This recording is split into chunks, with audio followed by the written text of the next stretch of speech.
Welcome to the Books for Athletes podcast with your host, the publisher, Mr. Kelly Cole. Mr. Cole, a former athlete and best-selling author himself, has set out to take you behind the scenes of some of sports' forgotten heroes. He sits down with former professional athletes, college athletes, and sports coaches as they share stories of triumph, defeat, dedication, and perseverance. Here's Kelly.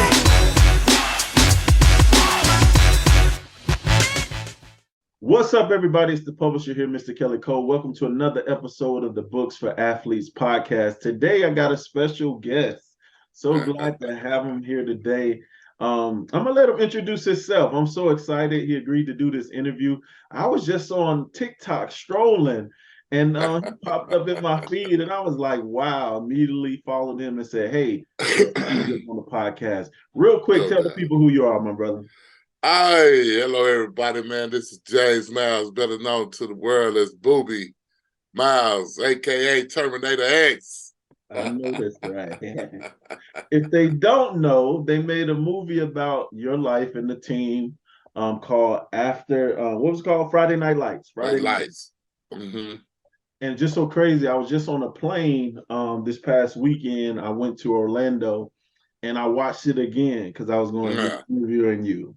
But yeah, so how does that work? Let's start there. So how does that work when someone wants to make a film about your team or about you that includes your life? How did that come about, the movie and stuff? Well, first and foremost, it was a book before it was a movie. Okay. When he came to write the book, like the whole team, we filled out these paperwork, and at that time we didn't know, we didn't even care. You understand what I'm saying? That it was going to be a book. We weren't worried about that. We tried to get to state in '88. You feel what I'm talking about? So that's how that happened. It became a book. And it just so happened to turn out to be a very good book. A Pulitzer Prize winning book. Wow. Who would have ever knew that? When they came to Buzz, who is the author of the book. They came to him a few times, man, and he turned them down. He turned them down in '98. When my uncle passed, he took them down in '99. There was a couple of more other tries, but finally I got a call in 2004. Hey man, we're gonna make the movie. Oh. I was like, whoa. I mean, I was just like, oh, okay. I really wasn't still, because I was just still just doing my everyday thing. At that time, I had my twins. And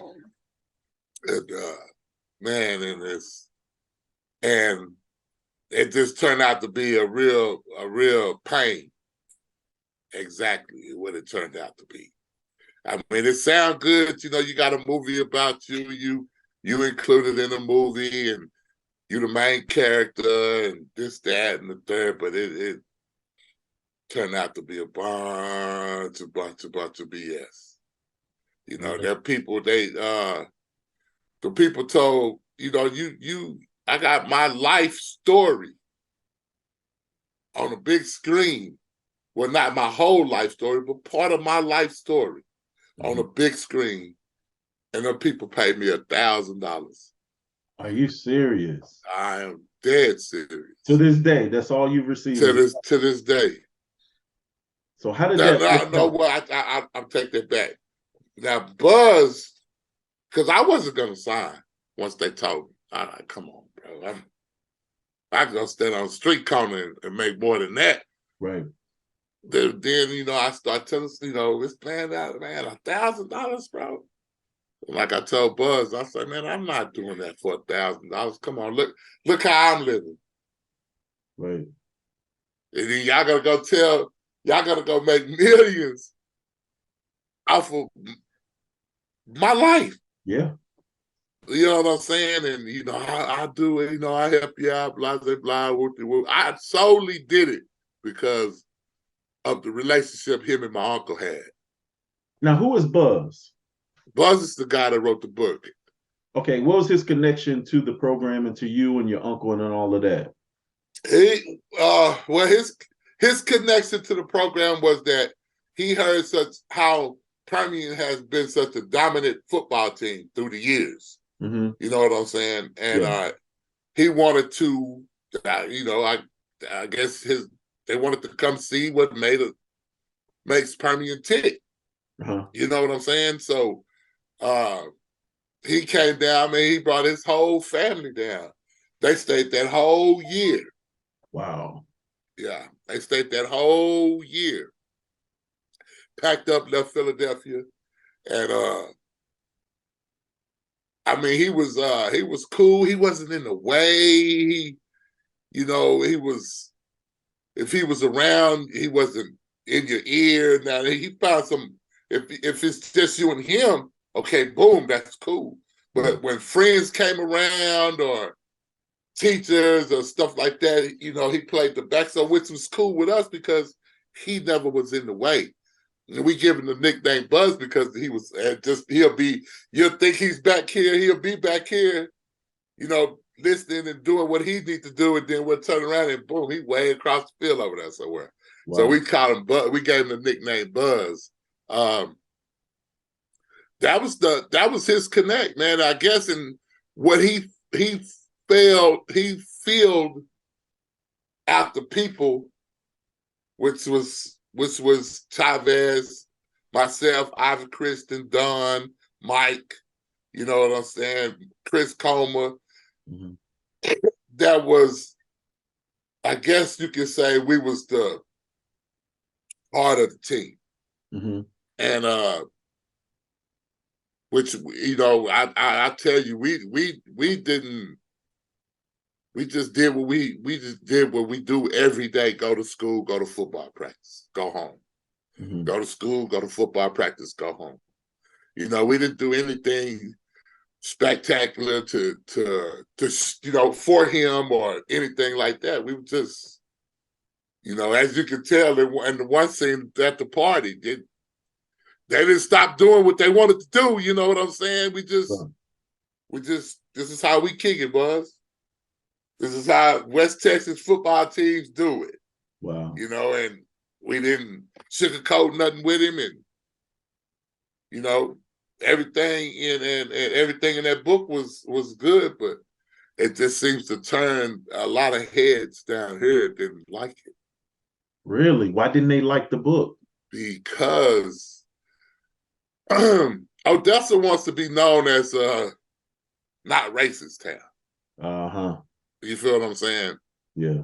And at that point, where there was a lot of racism. Mm-hmm. A lot of racism. And me, myself, personally, I didn't know that some of the coaches even felt that way, what I read in the book. Mm-hmm. I had no clue. Wow. You know what I'm saying? Especially the running back coach. I had no clue. Really? And I tell you, me and Coach Blue was like, white on rice. Mm-hmm. And I did not have no feeling or anything that this man felt this way about me.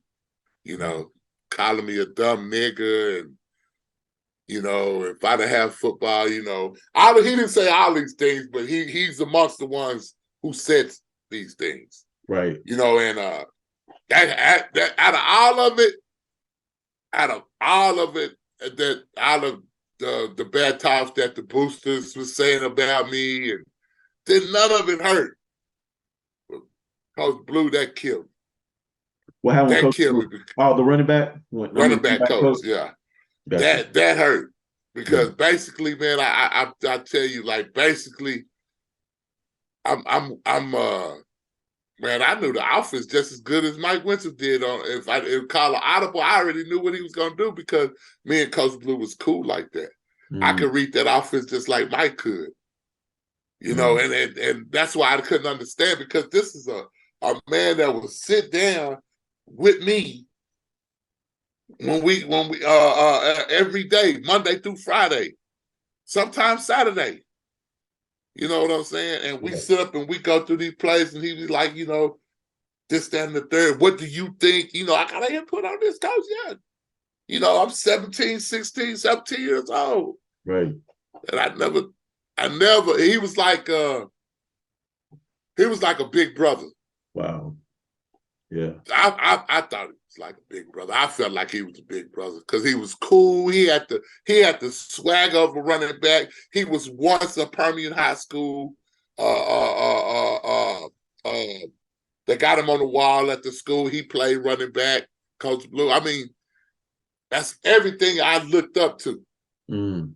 You feel what I'm saying? Yeah. And to get crushed like that, man, that took some years for me to even approach him. Wow. So he's still around? He's still around there? Well, I haven't seen him since what was that? I haven't seen him I haven't seen him like over 15 years now. But the last time I saw him, I was in Crane, and because my dad and them is from Crane. I got a lot of cousins up there. Mm-hmm. And we went to go watch my little cousins play football. I'm grown at this time, and he happens to be coaching at Pecos, and they were playing Pecos. Mm. And so when the game was over, he wanted to talk. So I was like, yeah, I'm cool. He ain't got to explain to me about anything, Yeah. I just, and the first thing coming to his mouth is, man, I didn't mean it. First thing coming to my mouth, coach, that's so new. Right. So I went on with, how you doing? How the kids doing? Blah, blah, blah. And you know what the crazy thing is? What's that? He's married to a black woman. Which is fine. I ain't got no problem with that. Right. I got no problem with that at all. Right. My wife is white. Right. But for him to kick that, and then, man, you married to a black woman, bro. Right. I mean, come on, man. But it is what it is. I still consider him a big bro.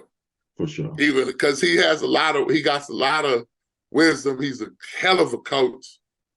And maybe it was the what do you call it? Maybe it was peer pressure. Maybe it was the people he was around. Yeah. Maybe it was the moment. But it was a moment when you got this gentleman sitting here. Yeah. Recording everything y'all talk about, write down everything y'all talk about. And y'all know it because he's in your presence. Right. But then when the book comes out, yeah, y'all want to kill him, sending death threats. You can't come to Odessa no more. Blah, blah, blah. I remember when he called me, man, I was living in Dallas at the time. When he called me, he said, man, I was scheduled for a book signing at Hastings. We had Hastings at the time. And he said, man, I kind of threat some, they're going to blow up the plane. If I come here, I'm going to be harmed. I was like, get out of here. He said, yeah. Wow. So then I started talking to certain people, and they was telling me that, yeah, man, that it's all over here. They don't want him around. He better not come around. He disrespected Odessa. He made Odessa look like a bunch of rednecks. Okay. Right. That's what Odessa is. Right. I mean, who's that? We can't hide that. You can't hide that from nobody that comes. I don't care if they're from Philadelphia, they're from California. Right. They're gonna see the same thing. Right. We live it, but that was the whole deal with the book so the movie is 95% Hollywood. That's what I was going to ask. So how much of the movie was true? 5%. Really? And the 5% is that they got our names right. They didn't get our football numbers right. Two players got their original numbers. That's Don and Mike. Was that on purpose though? Did they do that? I have yet to even get an answer, because I even asked Buzz, like, why y'all 45? That's Chris Comer's number. Wow. My real number was 35. Why? And nobody could tell you why they did that. Nobody. Wow. I believe they done it and this just me, just another way they don't have to, I don't know, have to pay us. Right. You only got two players. You got Don and Mike. They got their original numbers, 20 and 26. Me, Chavez, and Ivy Kristen, and Chris Comer. We had Chris was 42, which his number was 45. I was 35, which my number was 45. Ivy Kristen was 90, which his number was 62. And Brian Chavez was number 4, which his number was 85, and he played defensive end, not defensive back. Ivy Kristen played middle linebacker, not defensive line. Yeah, they did that to create they did it that way. Characters, so they won't have to pay y'all. Which I don't take anything from it. It's a good movie. Right. It's a good movie. A darn good movie. I get the message. But we only did none of the teammates like it. I'm talking about not even the ones that's not even in, none of the teammates like it. Wow. So was it true, like your parts, like did you really get hurt? And that part was in I got hurt. I didn't get hurt. I got hurt in the scrimmage. Really? We scrimmaged against Amarillo Paladero in Lubbock, Texas, at Texas Tech. And that's when I got hurt. I didn't get hurt against who they say? Marshall. Yeah. I didn't get hurt against Marshall. I was already hurt when we flew down there to Marshall. And I got hurt in a meaningless scrimmage that I didn't want to go to. I'm not saying I didn't want to go to. I just didn't want to participate because I felt like, man, what if I get in there and tweak something? Mm-hmm. And then we went through this whole deal with Coach Gaines. I heard some of you don't feel like y'all don't I don't need to play this game, blah, blah, blah, if you don't show up for the scrimmage, you're not going to play the first, 3 games, I think. Wow. Yeah, so. And it was your knee? You ended up hurting your knee? Yeah, it was the knee. And that's the knee. And I got hyperextension is what happened. Like they show in the movie, it's all good. But what it was is I come out 38 pitch, and I'm running toward the sidelines. And when I got the dude to commit fully, got him to fully commit, then I cut back into the inside of the field. And once I planted the left leg and once I planted the right and was coming up on the left, and I catch him flying by now out of juke till I'm going in. Now he got his arms out wide, and he was able to catch the bottom part of my left knee, left leg. And then while he did that, then everything just went back like that. Gotcha. Yeah, and that's how my foot got stuck in the turf. He was able to. So that's how. That's that old school turf back then. Right. Did you play the rest of the year, or that was it? I played a couple of games. I opted out for the brace. No, my uncle didn't make me do anything. A lot of people. I get that question. Man, it's your uncle, man. My uncle sold it. My uncle put it in my hands. He felt like it was my leg. Can't nobody feel it but you. Yeah. And he gave that outlet he let me make those choices. Right. And when he felt like, and see, that's what people don't know. Even when he felt like, I'm not gonna let you do it. But he said, you're gonna do it anyway. Right. Which he was right. I was gonna find any kind of way to get out there. Right. But I opted out for the brace, and which was a bad idea.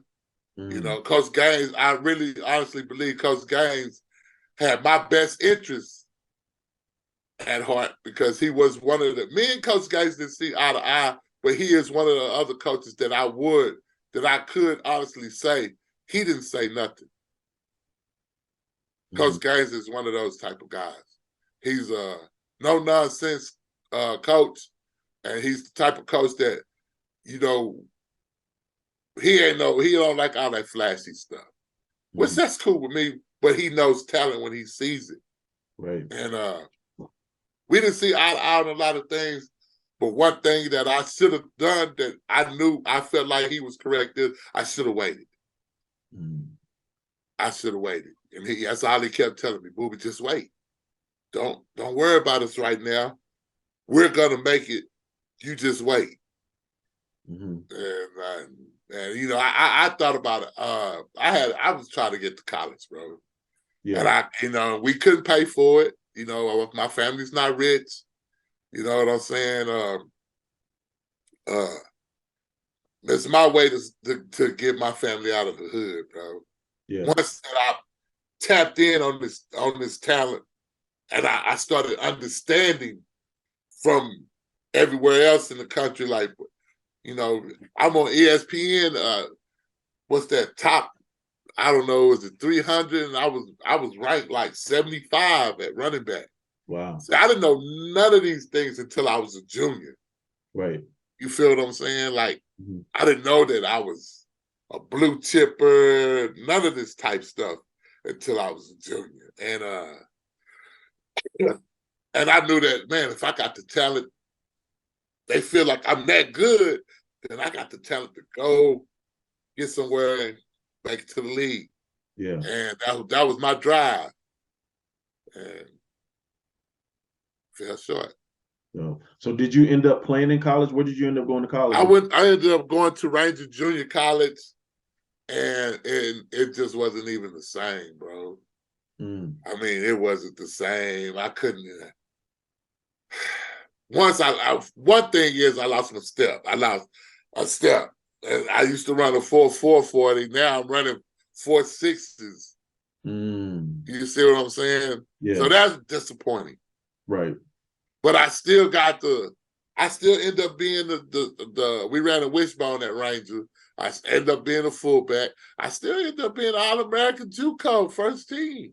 Wow. I still accomplished some things, but the same fire wasn't in me like it used to be. Yeah. Because I know I lost a step in my speed. I couldn't cut to the right like I want to because I got to put that pressure on the left. And then I got this big old brace slowing me down. You know what I'm saying? I've been caught from behind a few times, but there ain't too many times you just gonna flat out run me. And I was getting caught from behind a lot in college, bro. Like I break and I get about a good 30 yards, the next thing you know, somebody coming up from behind, man. And I mean, there was a lot, man. It's just not using my mind, just really just, I couldn't understand it, being a kid. I couldn't understand. My uncle would tell me, son, it's going to be all right. This is all a stepping stone. I wanted everything to come back the way it was like that. Yeah. You know what I'm saying? But and when it did come back, man, I just started drifting.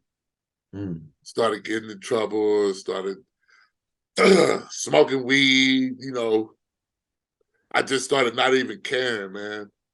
Not even caring. And then I wouldn't even go to class, man. I stopped going to class. I would go to, my best friend went to school in Tyler Junior College, and we played them. And I'd be way down there on a Wednesday fighting with their football team. I was just, yeah. Don't know, you know what I'm saying? I was 18, 19, bro. Trying to understand why is my life going this way. Hey, it's the publisher here, Mr. Kelly Cole. Listen, if you are a former professional athlete, if you are a former college athlete or sports coach, and you're looking to launch your speaking career, let me tell you, you need a book. If you're already out there speaking and you want to track more high-paid speaking engagements, you need a book. It's not about creating more content to post on social media. It's not about recording a bunch of videos. It's not about doing more podcasts. The number one secret to attracting more high-paid speaking engagements or even launching your speaking career is a book. Hey, I'm the publisher, Mr. Kelly Cole, and I help former athletes and sports coaches create best-selling books in 30 days to launch their speaking career, even if they hate writing and don't know where to start. So for the first time ever, I've created a free case study video that will not only show you how to write a book from scratch in as little as 30 days and become a best-selling author, it will also show you how to attract more high-paid speaking engagements. Now, to check out this free case study video, click the link that says learn more or go to booksforathletes.com. Real quick before you go, do not go if you're not a former athlete or sports coach, because you won't find any value in what I'm about to share. And don't go if your book is already out and already on Amazon. You won't find any value in what I share over there. But if you are a former athlete or sports coach, know that you need a book, or already out there speaking and you want to launch your speaking career, go check out that link now. Writing a book is not as hard as you think. It doesn't even matter if you don't know where to start. My case study video will show you how to start and get it done and onto the bestsellers list. So go now. Right. You know what I'm saying?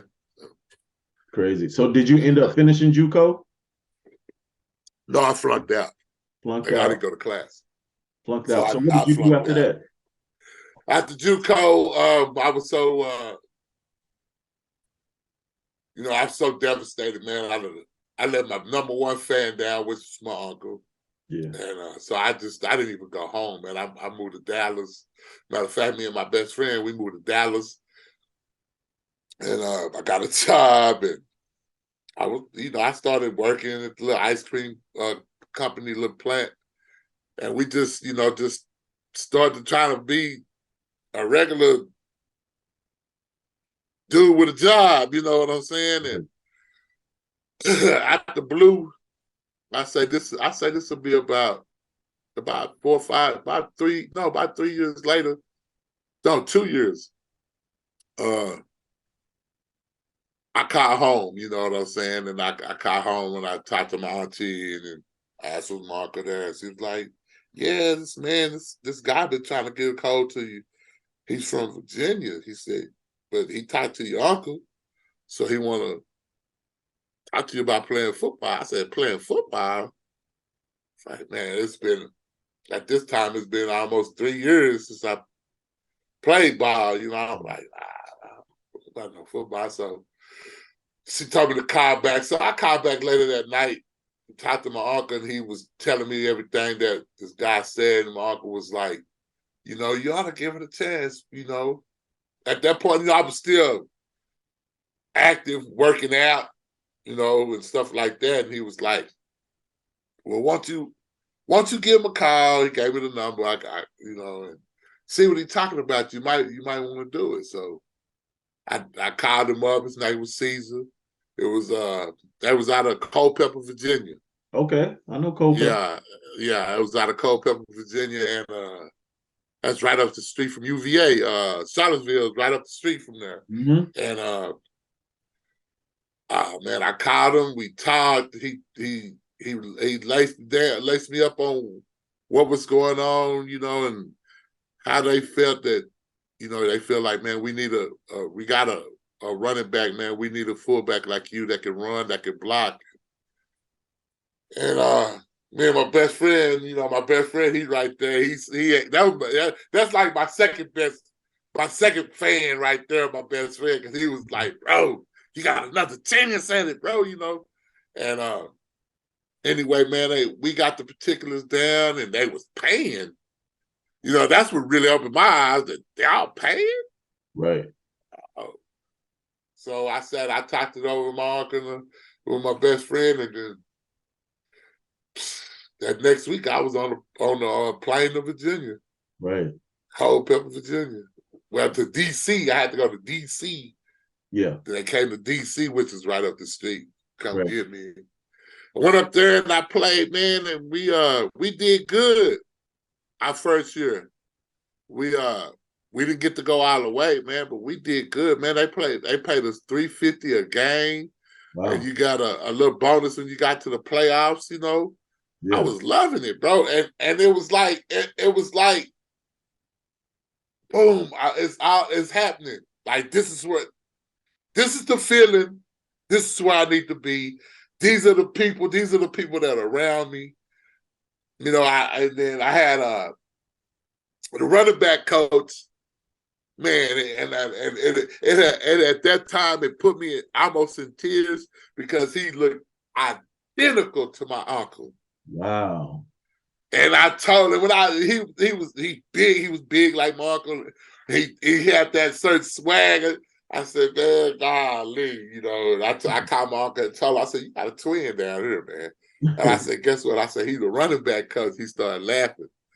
So me and the coach, we got real good, man. Me and Coach King, we got real good with each other, man. And he was like, well, he said, I read the book, man. He said, man, ain't nowhere in the world. He said, right now, we should be watching you play on Sunday. Every Sunday. I said, I wish I had it like that, and he just kept me, he put the hunger back in me. Yeah. You know what I'm saying? And that's what I needed. I needed that hunger back in me. And man, we got down, man. We did good. We went 13. We went 11-3. Wow. And then we went 13-2. And each time, man, we fell short. 2 games or a game before the championship. Wow. And my third year there, man, that's because we had the little team doctor, so I wouldn't have to visit the regular checkup. And the doctor said, man, he told me, he said, look, man, he said, I don't want to be no bearer. I hate to be the bearer of bad news. He said, but if you even remotely get tackled one time the wrong way, you'll be in a wheelchair for the rest of your life. Really? What was it from? It's still your knee? From the knee, from the previous. Wow. That doctor told me I had a knee of an 80-year-old man. Wow. He said, I don't see how you doing it. He said, I don't see how that brace is doing it. Because, at this time, it's already been almost 10 years. You feel what I'm saying? Yeah. Almost 10, I said about 7 years. So, sports medicine changed rapidly. Mm-hmm. And he said, I don't even see how you doing it with that brace. He says, man, we don't even use those no more. Wow. That's crazy. He said, there's one or two things, man. You either quit or you can be pushed around here for the rest of your life. Wow. So I looked at Caesar. Caesar looked at me. Man, I just got that old feeling, got that lump in the throat. And it's like, man, and prior to that, a couple of days before that, I talked to my uncle, and I just found that I became a father. Really? Yeah. So my first kid, JoJo, and I thought about it for a good week, and I was like, man, I told Caesar, man, I'm not gonna waste y'all money, bro. I'm gonna just go on back. I got a kid, man. I don't see myself in no wheelchair for the rest of my life. Right. So that ended all my football trip. Right. But it did end it for my kids though. But now that I got a son, so now I feel like it can go that route. But that JoJo, he did his mom and that side of his family, they didn't too much care about football, Gotcha. For one, his mom is Hispanic, so that kind of thing that's didn't too much work out either. Gotcha. You got some that's okay with it, but then you got more that's more that they don't care for it either. So yeah, that was a big problem. But gotcha. So how many kids you got? So I know you got twins. I got 4. Huh? You got twin girls as well? Yeah, I got twins, James and Jasmine, a boy and a girl. Boy and a girl. They your oldest, and then you got another one? Yeah, Evan, he's the youngest. He's 16. 16. Yeah. Good stuff. So he goes to school in Euless. I mean, not Euless, in Crowley. Cool. So what are you doing now after all of that, your career and all that? Man, now, right now, I'm just being I'm just sitting back, man. I got some legal things going on that I'm going through. We'll get those situated. And right now, I'm just motivational speaking, talking to kids. I do football camps, stuff like that. People, I got, they buy my real number jersey. Yeah. You know, stuff like that. I got merchandise. Man, I'm just trying to be you. Yeah, I got a journal out. Oh, my wife's in there. You got your journal. And I got, you got a book too, right? Don't you got a book? Yeah, I got a journal. And it's called 10 Things I Wish a Coach Would Have Told Me. Gotcha. It's a journal. Basically, I started out with a journal because I feel like this right here, these 10 chapters are basically they're coming. These 10 chapters are coming from my book, and my book is soon to come out. It's called "Losing My Balance: The Boobie Miles Story." Gotcha. And are you writing it, or you got somebody else to write it? I got my sidekick, the person that knows me the best. And you gonna self-publish? Well, we got a few things. We got a few people that are interested. So right now we're more focused on getting the book together. Get it done. Yeah. Once we getting it, we're getting it together. But once we get it the way I like it, yeah, where I want it to be, yeah, then I'll be able to concentrate. We'll be able to concentrate on who we want to deal with and stuff like that. But up until then, we don't care because I know that okay, babe. I know that that's my story is what my story is what my fans and I believe Friday Night Lights fans are gonna want to hear. I want to see. Sure. I can't wait. Man. So tell us about and I also have a new thing, and I want everybody to understand this and know this. Let's go. Bubble app. Bubble app. NIL. Okay, what's that? What we got going on? This is the app. All right, come here, baby. Let me use your phone. Oh, matter of fact, let me use here. Bubble app. I want to show y'all. This is the app where we got college athletes, NFL athletes. You see that there? I see it. Where you can call them and talk to them. See, yours don't have what mine has. Let me show. This app right here, man, is personal app where you can call up, get with your favorite athlete, whoever it may be, Miles Sanders, Jalen Hurts. You know, those are my two. Jalen Hurts. Go do your thing, boy.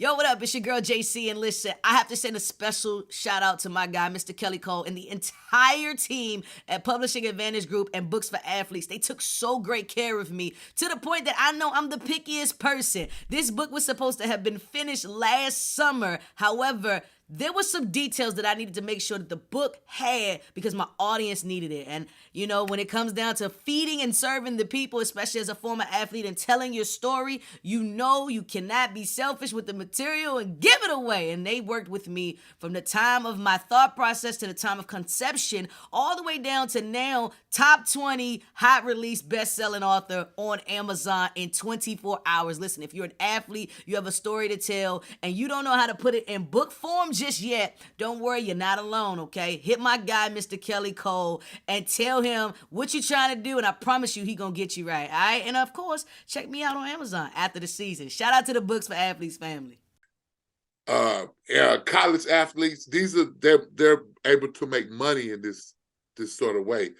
Let me find this. And it's called the Bubble app. Bubble app, yes, sir. Let's see. Is it like Cameo?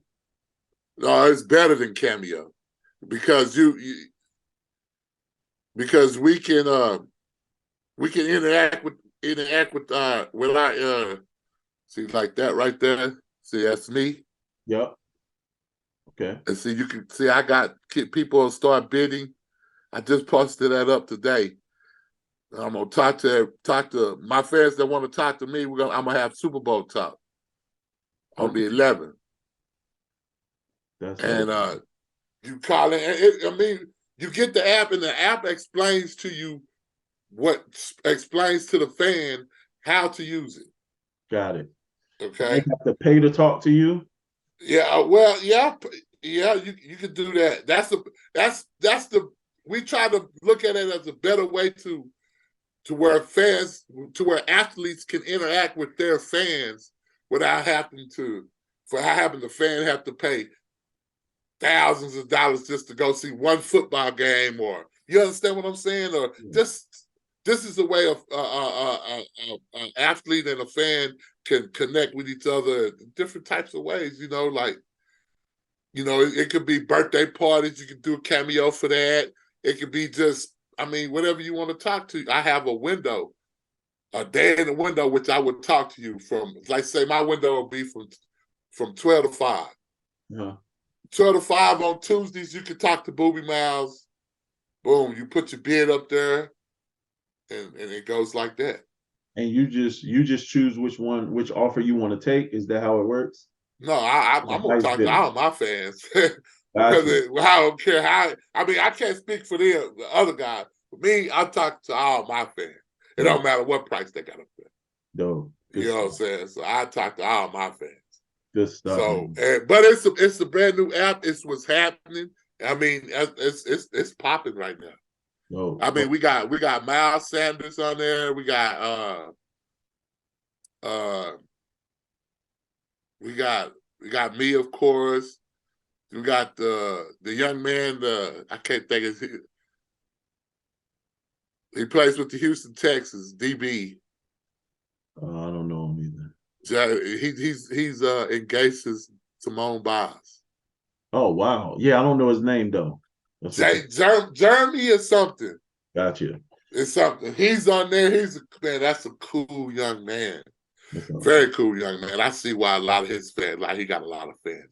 He's a good person. It's just man, it's very. I think it's gonna work out good for the fans, man.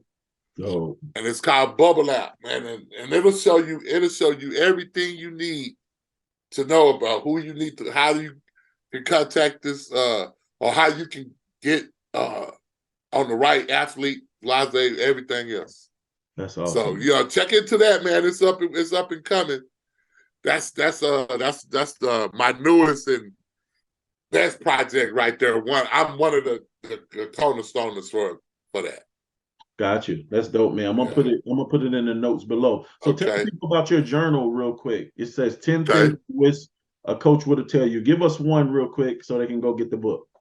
I wish the coach would have told me not to put all my eggs into one basket. Really? And what would you see what I'm saying? What's something that you wish you would have put your eggs in as well as education? In your education? I would have took my education way serious. I wouldn't have been sitting back letting them give me all those grades, man.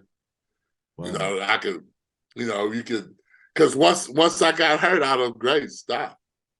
You see what I'm saying? Yeah. Once I got hurt, it was over with. I'm talking about my senior year, I wanted to quit. That's how tough it was gonna be for me to grind on my own to catch up, because I was just getting A's. I'd be at the back of the class reading letters from colleges. I'm gonna get an A anyway. Wow. I play for Permian. Right. You know what I'm saying? I'm gonna get an A. Right. So once I got hurt, man, immediately I'm talking about, man, I was 6 weeks. We do a progress report every week. Man, after I come back and I'm able to move around, because I was at home for a while, doing home, getting my schooling at home. Then when I was able to move around real good in the crutches, man, I'm talking about 50s and 60s and 40s. I'm not lying to you, Cole, man. I wanted to quit, bro. I bet. I'm like, man, I felt like just my whole world was just crumbling, bro. Wow. Crumbling, bit by bit, just bit by bit, you know, to the point that me and my uncle got into it. He kicked me out the house. Wow. He kicked me out the house because I said some things, man. I only in my life, as long as my uncle was living through my whole life, I only seen that man cry 3 times. Wow. He cried when he came and got me out of foster home. He cried when his father died, my grandfather. And that night we had that argument, he cried. Mm-hmm. So, you know I heard him when the words I said, but I was hurting everybody, my best friend, girlfriends, my cousins, which are my sisters, my LVs, my uncle's daughters. I was getting on their nerves. You know, I was just way out of control. And seeing I had put everything into that basket of football, you know what I'm saying? And that basket got weak because it had everything I had in it. Right. Now, if I'd have took some of those good eggs and spread that love around, and when in my life, I'd be in a better place right now. Gotcha. But I don't regret it. Right. Because it made me the man who I am today. You feel what I'm saying? Yeah. Even though I wish, boy, you don't know how many conversations I done had with the Lord. Mm-hmm. Woo, Lord, you let Derrick Henry make it. God, why you let me make it? You know what I'm saying? Stuff like that. You know, but I know he don't make no mistakes. Mm-hmm. So my ministry is talking to these kids, getting these kids to understand that education is what you need to focus on. Don't get me wrong, playing football, basketball, volleyball, track, baseball, band, gymnastics, whatever it may be. That's all good, having a hobby, having something to do. But none of these things last long or last forever. I'm going to say that. None of these things last forever, especially football and basketball. Yeah. They don't last forever. So if you got a chance to get a free education with your talent, then do that. But don't lose yourself into your talent to where you too far gone to help yourself out in other ways, just in case this don't fall through. Right. See, I never was. I ain't gonna say that I wasn't told that. I just didn't take heed to it. Yeah. You feel what I'm saying? And I felt like, yeah, whatever. Hey, look here, man. I got something. I got the best thing smoking right now. I got the whole city on my back. I'm going to the league. And that was the wrong type of attitude to have. You know what I'm saying? And I should have been listening to my uncle and a couple of more people. Well, you got to have you something to fall back on. You know, and I remember one time, so I'm like, well, I need to fall back on. He said, well, what if you do make it to the league and you retire? What you gonna do after you retire? I don't know. He said, that's what I'm talking about right there. You don't know. Right. You feel what I'm saying? Yeah. Yeah. That's what putting everything on one. That's when you take, you know, don't take everything you mustered up and putting it on one thing, man. If you know how to, you got to have the education, man. I don't care what you say. And I hear a lot of cats now, man. I don't use no trigonometry in the word. I done did all this and all that. All right, you're right about that. You don't use a lot of it, right. But you won't have the job that you need to use trigonometry. Right. You know what I'm saying? Some people don't get that far. Right. You know, but you don't, you know, I don't tell kids that, you know, you never know what kind of job. These kids right now, they let people in the Air Force that know how to fly drones don't even have to go out. Right. in the fields to do anything. Right.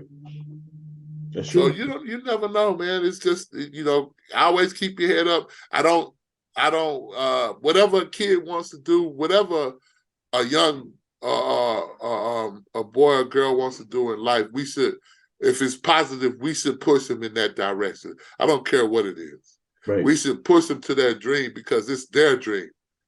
Don't set them astray about trying to make them do what you've done, or try to live your life through them. You let them live their life. Right. And I promise you, you'll have a happier kid. They're gonna need guidance and stuff like that along the way, but it's a way to do it. My uncle was the best at that. You know what I'm saying? He was the best at that. I got to give him his card on that. And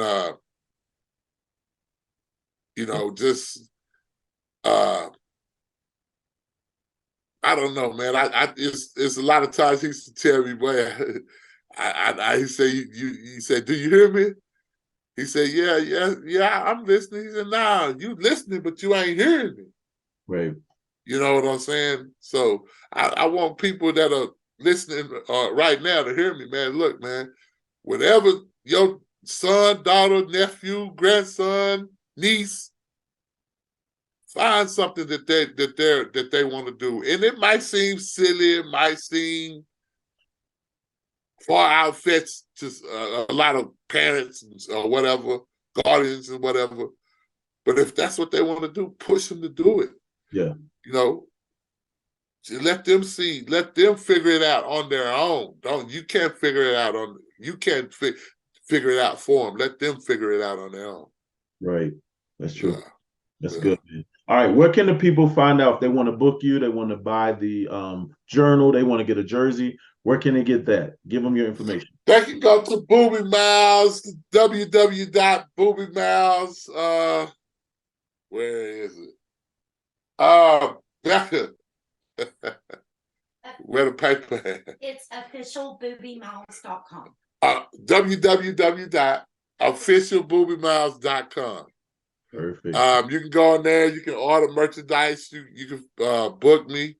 They got all the information that you need to get at me.